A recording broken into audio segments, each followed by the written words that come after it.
हमने आपको 31 मई के वीडियो में बताया था कि जापान अपने अर्थव्यवस्था को पटरी पे लाने के लिए हथियारों के व्यापार में कदम बढ़ाना चाहता है, किंतु हथियारों के व्यापार की ओर कदम बढ़ाने का इरादा रखने वाले जापान ने अचानक से भारत के लिए जो कहा वह तो और भी ज्यादा चौंकाने वाला है। लेकिन एक मुख्य सवाल है कि आखिर जापान को भी हथियारों का ही व्यापार क्यों दिखाई दिया, जबकि जापान के संविधान के आर्टिकल 9 के मुताबिक जापान हथियारों की होड़ में शामिल नहीं होगा। लेकिन अब जापान के लिए अपने पुराने संविधान को अलविदा कहने का समय आ चुका है, क्योंकि हथियारों के व्यापार में आना अब जापान की बहुत बड़ी मजबूरी बन गई।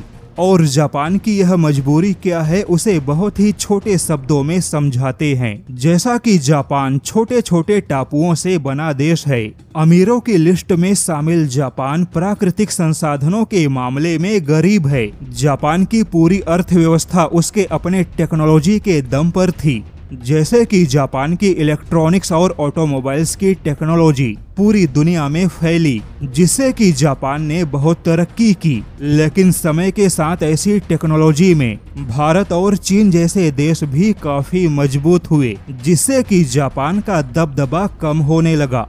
अब जापान को मालूम है कि ना तो उसके पास में रूस, अमेरिका या सऊदी जैसा प्राकृतिक संसाधन है, न ही भारत जैसे कृषि क्षेत्र में उसकी कोई बहुत बड़ी पहचान है। ऐसे में टेक्नोलॉजी ही जापान की ताकत है।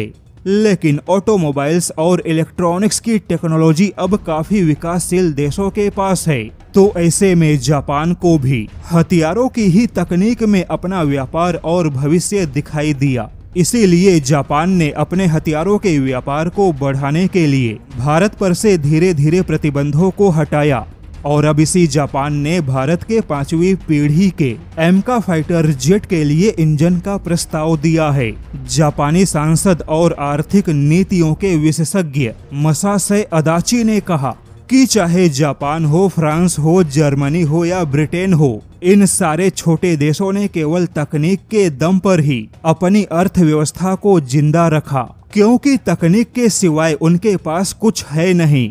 जर्मनी ने बहुत ही चुपके से भारत के साथ अपने हथियारों के व्यापार को बढ़ावा दिया। ऐसे में जापान को भी भविष्य में इसी ओर कदम बढ़ाना होगा। यही वजह है कि अब जापान की ओर से भारत को IHIF X91 इंजन का प्रस्ताव दिया गया। जापान ने पहले इस इंजन को केवल अपने भविष्य के फाइटर जेट के लिए विकसित किया, लेकिन अब जापान ने इसी इंजन का प्रस्ताव भारत को दिया है।